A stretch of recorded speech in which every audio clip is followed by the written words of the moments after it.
81 number, नीली कमीज वाले को यह कलम दे दो। क्या?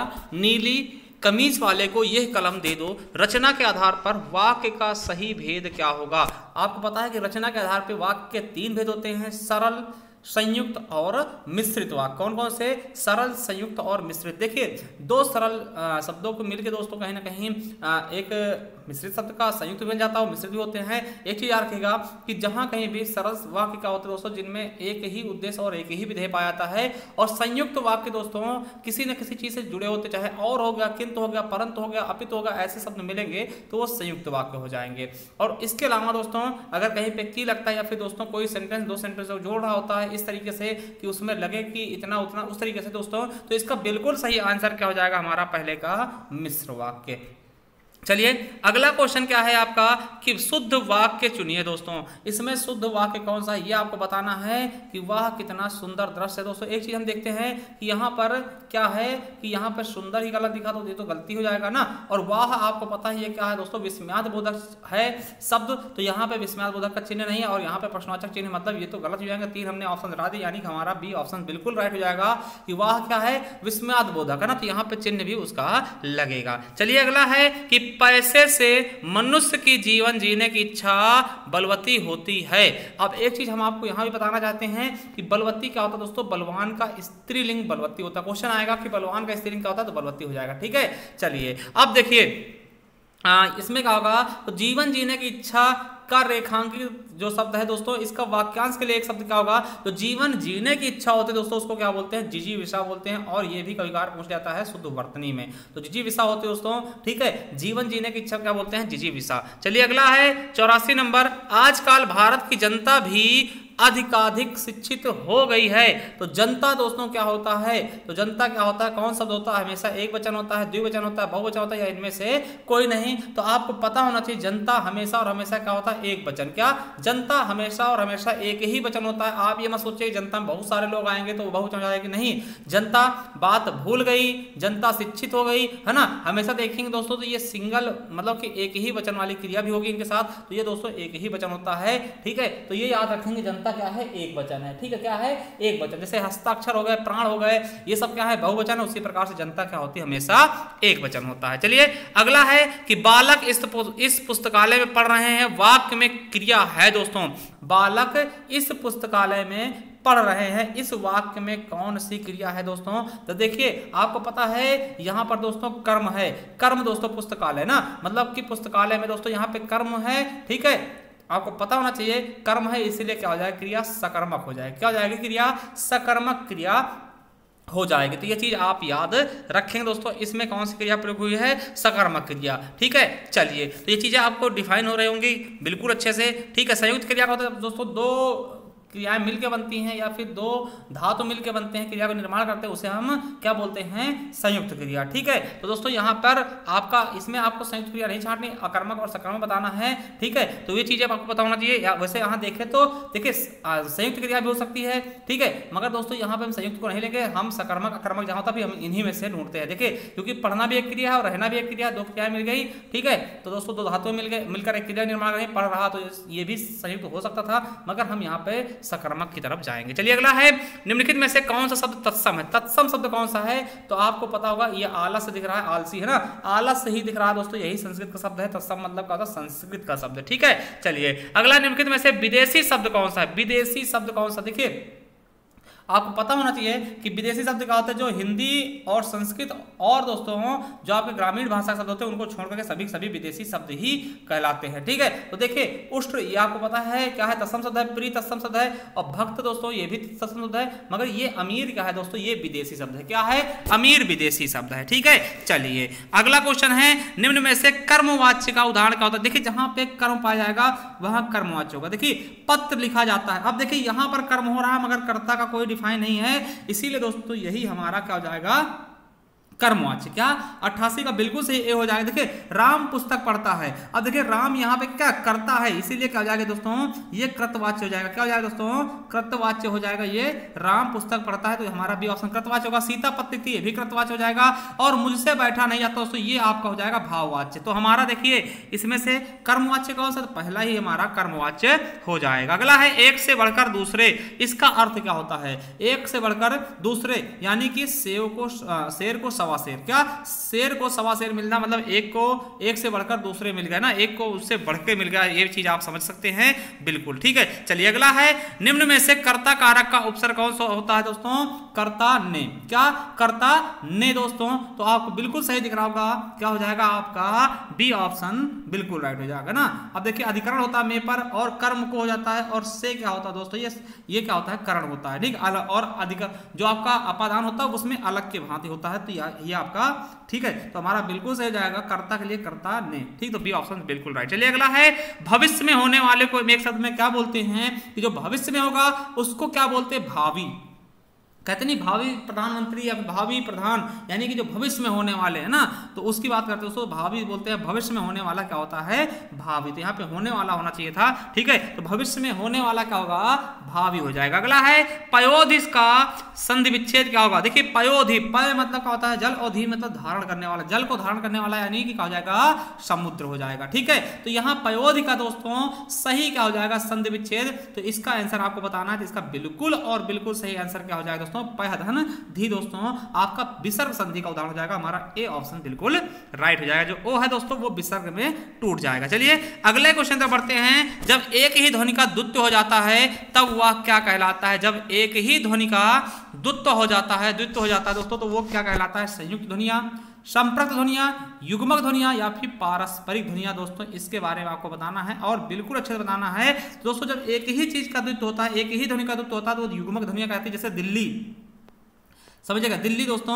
अब दिल्ली में देखिए क्या होता है कि दो ध्वनियां, दोनों ला है, एक आधा है, एक स्वर रहित एक स्वर सहित, तो इसीलिए इसको क्या बोलेंगे, युग्मक ध्वनियां बोलेंगे या फिर द्वित्व बोलेंगे। अब देखिए संयुक्त ध्वनियां क्या होती हैं, आपको बता दें कि जहां पर दोस्तों दो ध्वनियां अलग अलग हों, क्या हों, दो ध्वनियां अलग अलग हों। जैसे हमने बोला कि बोलते दोस्तों आपसे क्या बोलते हैं, आधिक्य। ठीक, आधिक्य बोलते हैं। देखिए आधिक्य बोलते हैं, तो ये समझ सकते हैं आप। देखिए यहाँ पे दो ध्वनियां अलग अलग हैं और ये आपस में जुड़ी हुई है ना, तो ये हो जाएगा आपका क्या हो जाएगा दोस्तों, इसको बोले संयुक्त ध्वनि है ना। जब एक स्वर रहित व्यंजन और एक स्वर सहित व्यंजन से मिलता है, जैसे आपको पता होगा संयुक्त ध्वनियां कौन से होते हैं दोस्तों, छत्रंग व्यासराज। क्या छत्रंग व्यासरा है ना, क्योंकि ये दोस्तों संयुक्त रूप से मिलती हैं। ठीक है, एक स्वर रहित व्यंजन होता है, एक स्वर रहित होता है, और दोनों अलग अलग होते हैं ना, छत्रंग व्यासरा, ये होते दोस्तों आपके संयुक्त व्यंजन। देखिए यहाँ क्यों इसको बोलते हैं, क्योंकि ये का बनता है, का और सा दोनों अलग अलग शब्द होते हैं ना। अगर यहीं पे दोस्तों दोनों सेम हो, जैसे लल्लू, तो लल्लू क्या होगा दोस्तों, युग्मक हो जाएगा ना। सभी ला हो जाएंगे, मतलब दो ला हो जाएंगे, मतलब समान ध्वनियां होंगी तो क्या होगा, युग्मक हो जाएगा। और अलग अलग ध्वनियां होंगी, स्वर रहित और स्वर सहित, तो आपका संयुक्त हो जाएगा। और संप्रक्त ध्वनियां क्या होती है दोस्तों, जो एक दूसरे को बांध देता है, जैसे कंबल कहा गया, कंबल। अब देखिए कंबल, तो यहाँ पे दोस्तों ये संप्रक्त ध्वनियां हो जाएगी। ठीक है, देखिए का क्या कर रहा है, माँ क्या कर रहा है, का और बा को एक दूसरे से बांधने की कोशिश कर रहा है, इसको हम संप्रक्त ध्वनियां कहते हैं। ठीक है, चलिए अगला है देवनागरी लिपि का सर्वप्रथम प्रयोग कहाँ हुआ था दोस्तों, ये क्वेश्चन आपके परीक्षा में पूछा गया था। तो देवनागरी लिपि का सबसे पहले जो इसका प्रयोग है कहाँ मिलता है, तो ये भी आपको पता होगा कहाँ मिलता है, जय भट्ट के शिलालेख में दोस्तों, गुजरात में ना, आपको पता होगा। और अगर हम अमीर खुसरो की बात करें दोस्तों, इन्हें खड़ी बोली का जनक कहते हैं। ठीक है, क्या बोलते हैं, खड़ी बोली का जनक कहते हैं। चलिए अगले क्वेश्चन तक बढ़ते हैं। बुरे अर्थ में प्रयुक्त होने वाला बद उपसर्ग का किस भाषा का है दोस्तों। जो बुरे अर्थ में बद होता है दोस्तों, बदनसीब है ना, बदनसीब, नसीब बुरे का ना, तो बदनसीब जो बद है दोस्तों, वो किस भाषा का उपसर्ग होता है, उसके बारे में आपको बता दें दोस्तों, किसका होता है, तो उर्दू फारसी का। ठीक है, उर्दू फारसी का। चलिए अगले क्वेश्चन बढ़ते हैं। पंकज जलज आदि किस प्रकार के शब्द हैं। देखिए एक चीज आप याद रखिएगा दोस्तों, आपको बता दें कि पंकज और जलज, देखिए दो शब्द होते हैं जब किसी चीज से मिलके बनते हैं। क्या, किसी चीज से मिलके बनते हैं दोस्तों, तो उनको हम क्या कहते हैं, यौगिक कहते हैं। देखिए रूढ़, यौगिक और योग रूढ़ होते हैं। मगर दोस्तों देखिए अगर उसका तीसरा अर्थ निकले कहीं पे, तो दोस्तों वो योग रूढ़ शब्द हो जाते हैं। अब देखिए पंकज, पंक जा, पंक से पंख में जन्म लेने वाला यानी कमल। देखिए इसका तीसरा अर्थ निकल रहा है यहाँ पे, इसलिए क्या हो जाएगा, ये योग रूढ़ शब्द होगा, यौगिक नहीं होगा। देखिए यौगिक कब होता कि हाँ यौगिक होता, मगर इसका तीसरा अर्थ कहीं नहीं निकलता, तो दोस्तों ये यौगिक माना जाता है। दिया दशानन, 10 आनन, अब दशानन का दोस्तों तीसरा अर्थ निकले क्या, रावण, तो वहां पे दोस्तों वो योग रूढ़ हो जाएगा, क्या हो जाएगा, योग रूढ़ हो जाएगा। ठीक है, तो याद रखेंगे। चलिए अगला कौन सा क्वेश्चन, कि कौन सा पद विकृत नहीं है, कौन सा पद विकृत नहीं होता दोस्तों, तो हमने बताया था कि दोस्तों जिस पर लिंग वचन कारक काल के आधार पर कोई परिवर्तन नहीं होता उसे हम अव्यय कहते हैं, और अव्यय शब्द का विकृत नहीं होता है। बाकी ये सभी क्या है दोस्तों, ये दोस्तों विकारी शब्द हैं। ठीक है, और अव्यय को ही हम अविकारी भी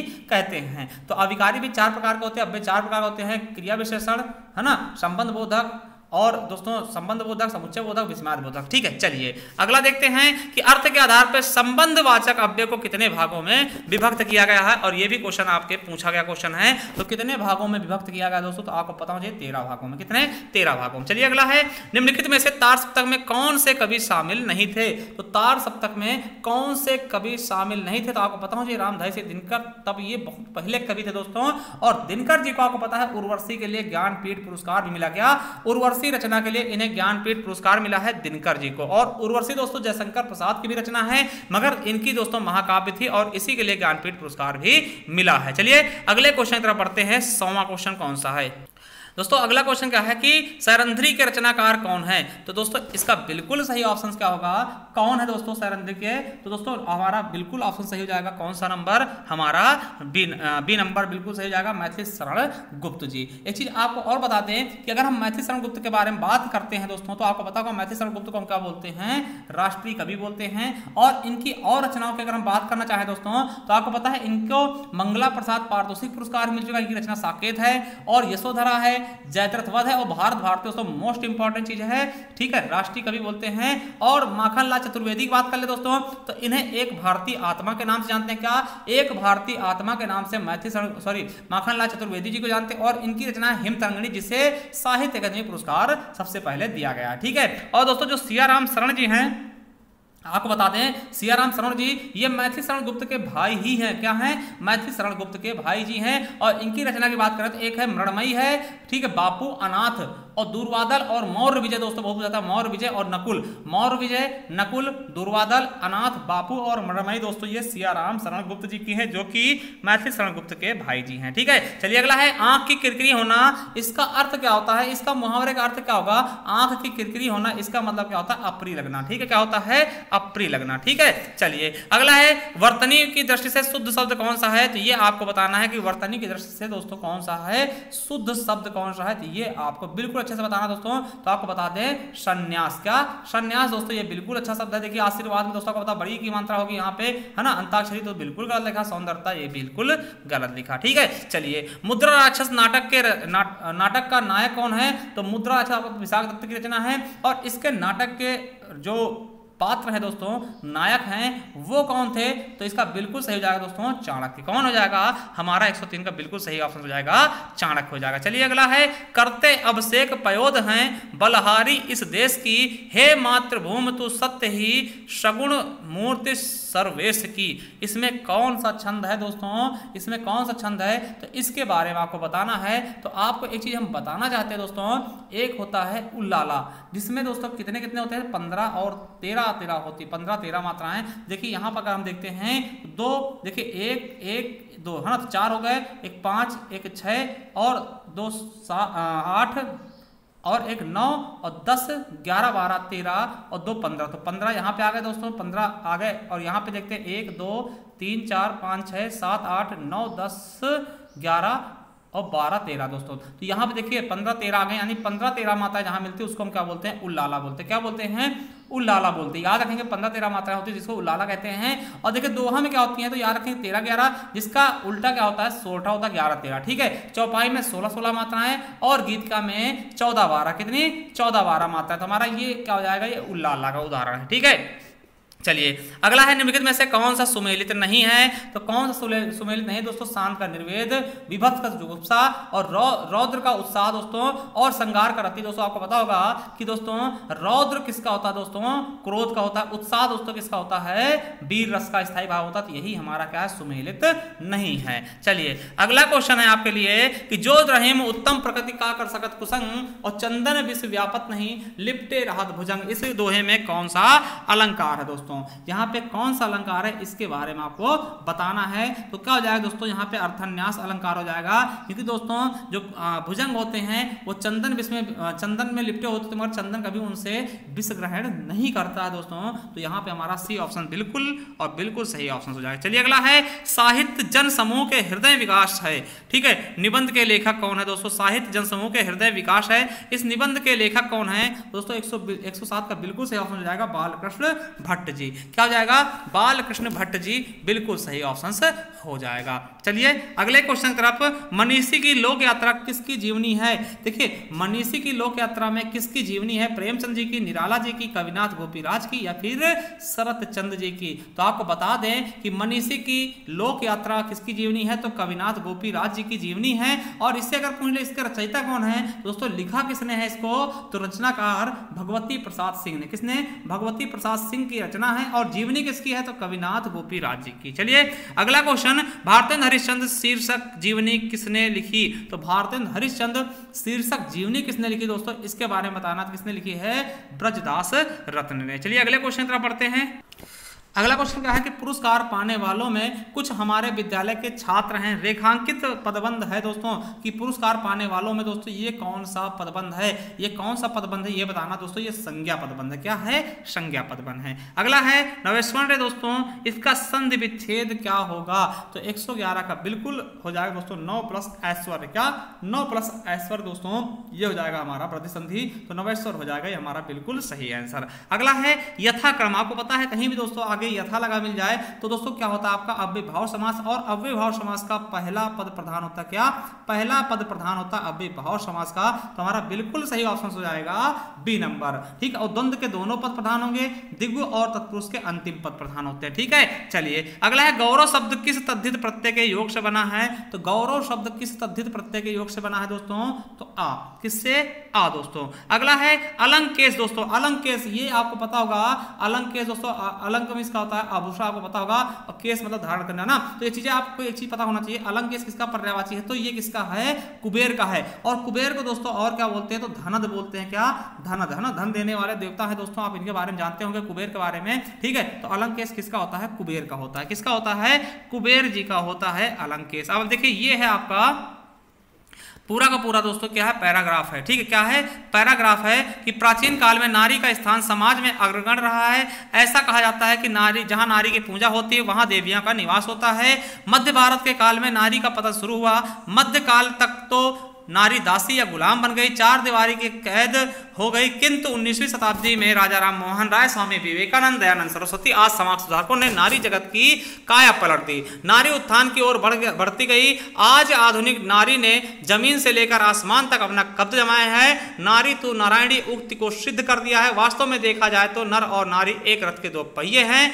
रथ के सुयोग ढंग से चलाने के लिए दोनों में संतुलन होना चाहिए। शिक्षित नारी परिवार का उद्धारक है। प्रत्येक घर में नारी का सम्मान होना चाहिए। समाज में प्रचलित कुप्रथाओं से लड़ना अनिवार्य है। नारी ने अपना स्थान जो प्राप्त किया है उसे मजबूत बनाने के लिए नर और नारी दोनों को तत्पर रहना चाहिए। अगला अब देखिए क्वेश्चन क्या है कि प्राचीन काल में नारी का स्थान था। तो प्राचीन काल में दोस्तों नारी का स्थान क्या था, आपको पता होना चाहिए। हमने अभी पढ़ाया है कि दोस्तों क्या था, अग्रगण्य था। क्या था, प्राचीन काल में नारी का स्थान क्या था, अग्रगण्य था। हमने देखिए अभी बताया है, आगे आप देख सकते हैं। देखिए इसमें हम दिखा भी देंगे कि कहाँ है। तो ये देखिए पहला ही वो है, प्राचीन काल में नारी का स्थान क्या था, अग्रगण्य था। ठीक है, चलिए अब दूसरा क्वेश्चन देखते हैं। नारी तो नारायणी की सही व्याख्या कीजिए कि नारी नारायणी की तरह पूजनीय है। ठीक है, पूजनीय गलत लिखा है। नारी को कोई अधिकार नहीं, या फिर नारी गुलाम थी, या नारी का सम्मान नहीं होना चाहिए। दोस्तों इसका मतलब क्या होता है, तो दोस्तों आपको पता है कि नारी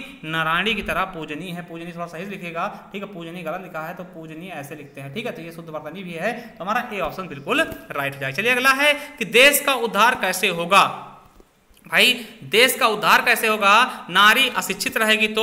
बिल्कुल गलत है, ये तो कोई मतलब ही नहीं है। युवा वर्ग के मादक द्रव्यों के सेवन करने से दोस्तों तो बिल्कुल गलत है। किसान के कर्ज माफ से बिल्कुल गलत है, क्योंकि ये नारी में बताया गया है, तो नारी को समाज में स्थान देने से सी ऑप्शन बिल्कुल राइट हो जाएगा। चलिए अगला है कि निम्नलिखित वाक्यों में से अपूर्ण भूतकाल को पहचानिए। जो अपूर्ण भूतकाल है दोस्तों उसको पहचानना है। रामू खाना खा चुका था, खा रहा था दोस्तों, ये आपको पता होगा कि रहा था, ये भी चल रहा है, ये पूरा नहीं हुआ है, यही क्या है आपका अपूर्ण भूतकाल हो जाएगा। क्या हो जाएगा? यही आपका अपूर्ण भूतकाल हो जाएगा। देखिए रामू खाना खा रहा था, देखिए हमने देखा कि खा रहा था मतलब कंप्लीट नहीं हुआ था, इसीलिए हम इसको अपूर्ण भूतकाल मान लेंगे। बिल्कुल सही ऑप्शन हमारा ए हो जाएगा। चलिए श्रुति समभिन्नार्थक शब्द के सही जोड़े समझिए। देखिए उपेक्षा अपेक्षा, देखिए ये क्या होते हैं जो सुनने में एक जैसे लगते हैं मगर उनके अर्थ अलग होते हैं। तो अपेक्षा उपेक्षा, देखिए अपेक्षा मतलब का था आशा, उपेक्षा मतलब का तिरस्कार, तो यही हमारा बिल्कुल सही हो जाएगा। ठीक है, ये तो पर्यायवाची लग रहे हैं, दिन ये सब भी पर्यायवाची है दोस्तों, मगर ये क्या है आपका यही पहला क्या है समश्रुति भिन्नार्थक शब्द है। चलिए अगला है कि निम्नलिखित में से कौन सी बोली उत्तर प्रदेश की नहीं है दोस्तों? तो 120 का बिल्कुल सही हो जाएगा दोस्तों। देखिए कन्नौजी बोली जाती है, ब्रजभाषा बोली जाती है, खड़ी बोली बोली जाती है, मगर दोस्तों जयपुरी कहाँ की है? राजस्थानी, इसको हम पूर्वी राजस्थानी या फिर जयपुरिया के नाम से भी जानते हैं दोस्तों। चलिए ये थे आज के top 20 question, top 40 questions Hindi के। आपको कैसी लगी? और आपको बता दें हमारी ई बुक है दोस्तों, 4 ई बुक हैं। ये हिंदी साहित्य इतिहास की, इसमें संपूर्ण हिंदी साहित्य इतिहास होगा, ये संपूर्ण ग्रामर होगा, संपूर्ण भाषा होगी दोस्तों, संपूर्ण पत्र लेखन होगा। अगर इन्हें परचेस करना है तो हमने नीचे दोस्तों लिंक आपको डिस्क्रिप्शन में दिया है, वहां जाकर के आप इन्हें परचेस कर सकते हैं। चलिए दोस्तों मिलते हैं नेक्स्ट वीडियो में। अगर आपको वीडियो पसंद आया तो चैनल सब्सक्राइब करिएगा, बेल आइकन अवश्य प्रेस करिएगा। थैंक यू, धन्यवाद, मिलते हैं नेक्स्ट वीडियो में, बाय।